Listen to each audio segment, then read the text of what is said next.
Welcome back to another video. It's Bradford City v Tranmere Rovers match preview. Let me know your thoughts and score predictions coming into this game in the comments down below. Like the video if you do want to do so, and subscribe if you're new. We're on the road to 900 subscribers. All support is massively appreciated. I'm in a bit of a mood. Two things. Swindon is now a half-12 kickoff, which has killed my mood and absolutely disgrace, and just I can't be doing with that. It really destroyed my mood yesterday. And I'll talk about that and Sky, the disgrace, in a bit. I don't care if you don't want to hear it or not. It's a disgrace. And this game, this preview, it should have been out anyway now today. But yesterday I should have had a video out on predicting the final 10 games of League Two. This thing decided to have a buzzing noise throughout the whole video.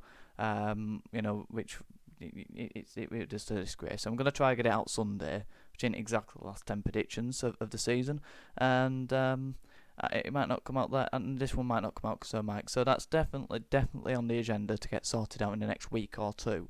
No further than that.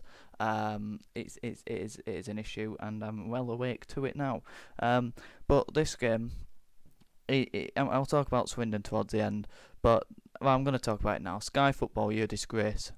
I just hope we could do something to get rid of this Sky deal. It's rubbish.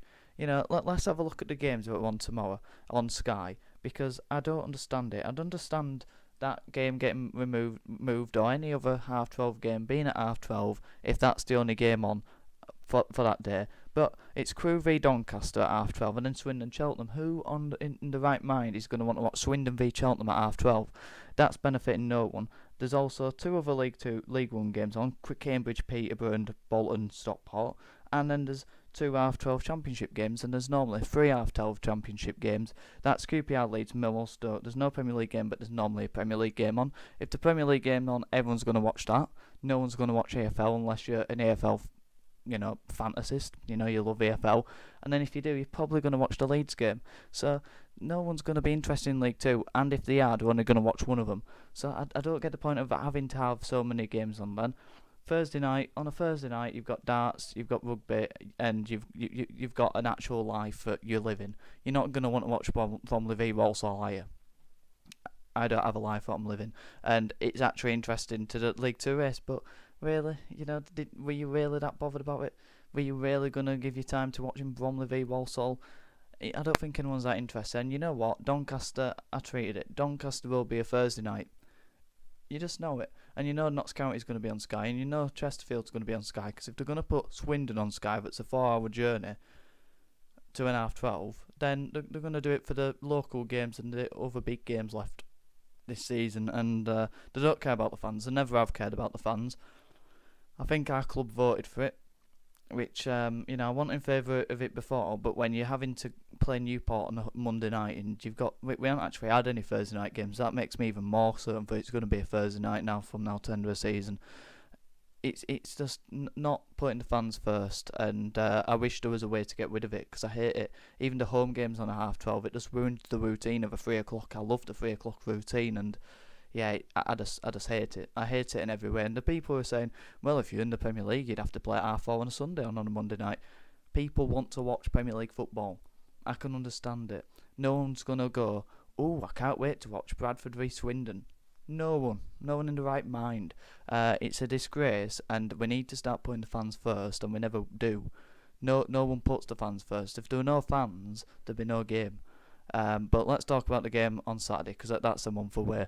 And train tickets as well. £100 train tickets that are mental. It went out on sale 8 weeks ago.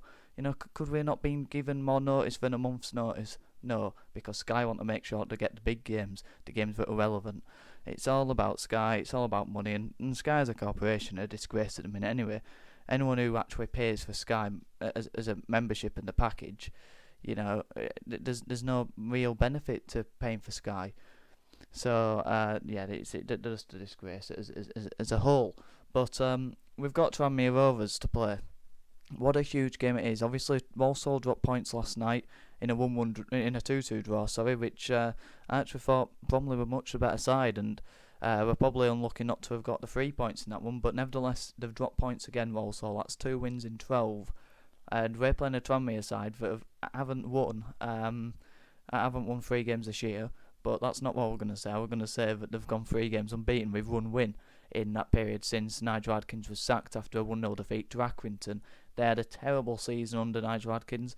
I think the squad is relevant to where they are in the table, probably bottom half, but they were underachieving. To only pick up 9 away points all season, that's the team we're coming up against this Saturday. Charity case Bradford City will probably give them some. Hopefully not. Hopefully we turn the corner. We've seen it other games this season. We can't allow that to happen. But they're terrible away. But they haven't been that much better at home either. They've only picked up 33 points, I think, this season. They've been right down there. And this is a team that a lot of people had in their playoffs. I think I had them around mid-table because of Adkins. I thought they're probably a bottom half team. Adkins will just get them to overachieve a little bit. People were putting them in the playoffs because of Adkins. So at the start of the season, it was a Adkins hype. But now he's been sacked and Adkins is tripe. I just came up with that one off the top of my head. It was quite good, wasn't it? So yeah. So what went wrong, Tranmere fans, if there is any? But obviously, I think they just got found out. They were too defensive and they were conceding too many goals because of it, inviting too much pressure on. They have got some good players. I think they've got a lot of really poor players who are at League 2 level. I'm hoping to play Josh Davison, for example, up front. He can't hit a barn down. But I like Leo Connor. He gives 110%. He can play as a midfielder and at right back. He puts everything into his game. I do like him. Regan Hendry, I've always been impressed by him. I don't think he's having the best season, but he hasn't been selected anywhere near enough unless it's due to injury. But I think he's a really good player at the level in midfield. Josh Hawkes, I think he's a good winger as well. He, again, hasn't really been given the selection time under Adkins, but scored during Crosby. So it's going to be a different game to what would have been getting a few weeks ago. They're obviously a bit rejuvenated. Bit of a manager bounce. Although this came back off the back of a 2-1 win against Bromley, and that was a game where Josh Hawke scored with 2 Regan Hendry assists and Omari Patrick scoring as well. And I think at the start of the season, Omari Patrick were looking like a real good threat for Tranmere. Got blistering pace, as we know, and he's bound to get a goal tomorrow against us. We all know that's probably going to come at some point. But I thought he could really kickstart his career in some ways under Nigel Adkins at the start of the season. They decided to play him as a left wing back when they changed to a back three, a 3-5-2 from a 4-4-2, and I think that's baffling how you can play Omari Patrick as a left wing back, really misusing him. And they got a point to Grimsby, a respectable point at Grimsby, and a good point at Port Vale as well. Some terrible defending in that game for Dennis's goal, but yeah, they've turned it around, and it will be a much more challenging game to a team that's got a manager bounce in Andy Crosby's side. And he did a decent job at Port Vale as well when Darryl Clark left, and then at the start of the season got some good points for them as well until it sort of dipped away at the end. So he's a firefighter. He can certainly do a job from now to end of the season for Tranmere. They'll be hoping that he can keep the form going, whereas us, we need to put that form to an end on Saturday and kickstart our winning run again, which came to an end at Gillingham. Obviously we weren't playing at our level. I think it were a game too far. Some players looked a bit knackered, and a week off. Alexander said in his presser, it gives us a week to have a look at our attacking shape and our movement and just having a look at our attack really. And I think that's where you can look at the good run. We were solid defensively, kept loads of clean sheets, even away from home.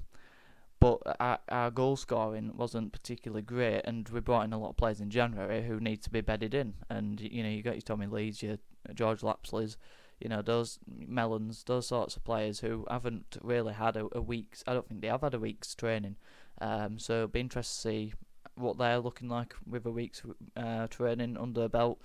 And I think definitely Tommy Lees need that. They need to be more integrated into a team because they do look off the pace compared to the other players. The chemistry ain't quite there. Whereas the key players, Sarcevic, Point and Pattison, those as a midfield three with Smallwood, they know the runs they're making, they know the patterns of play. They just know exactly. They're in sync. They're in sync with each other. There's a few players who have been playing the last couple of weeks who aren't quite in sync. So that's very important, that week's training, certainly. And players are coming back as well. I think obviously there's a bit of speculation Sarcevic could be coming back for some reason, but I think he'll be the longest out of the two. Pattison, he's I can't remember what his appendix, wasn't it? He had his appendix out. So I think he'll probably be a couple of weeks, and then hopefully Poynton will be back next week, if not a couple of weeks with his bruised foot. So if we can get them back, that'll be important for the running. But yeah, that's what needs to be improved. Our attacking movement, our attacking play. I think we're a bit too panicked, a bit too rushed, too much one-touch play, which were a bit aimless against Gillingham. And our home form, we know how good that is. We're looking for 11 home wins in a row. There's more records to be broken at home this season, and this is probably the most favourable game left this season. So we've got to make the most of it, and we've got to make the most of our home games, and we've got to get 110% right behind them, like we have most of the season. But now these next 5 home games, we've got to be heard. If we go 1-0 down, we've got to be heard. If it's 0-0 and there's not a lot happening, we need to try and motivate them and get them performing to the levels we've seen this season, because we have a big impact in the stands, and with the form we're on, with the run we're on, we need to make sure we're loud and proud, because this team is a proud team to be proud of. So yeah, we've got to get right behind them and try and get that 11th home win in a row, going into a tough April. So yes. So my team for Tranmere, I'd go with Walker in goal, of course. Back three of Baldwin, Jack Shepherd, Romney Critchlow as well. I think we'll have a lot of the ball in this game. And I think Shepherd, Baldwin, Critchlow, they're fantastic with the ball at the feet. They can push up, but they can bring the ball into the midfield space, and I think they could be integral at building up for us. Adramola in left wing back, Brad Halliday, he'll put 110% in. He's a must starter in there as well, massively improved in the last few months. Smaller than Keller in midfield. I want to see more from Keller. I want to see him create more, gain on the ball more. He's had a good run of games, which that's all you can ask for, and been impressed with him. But can we get a bit more now? Jamie Walker, and he'll be alongside George Lapsley, Mellon up front. This is a game we need to win. I don't believe in must wins as such at this time any time of the season, but now we're in the 9th. After this, there's 9 games left, and this is our most favourable game. It's at home. We've got to make the most of these home games, like I said earlier.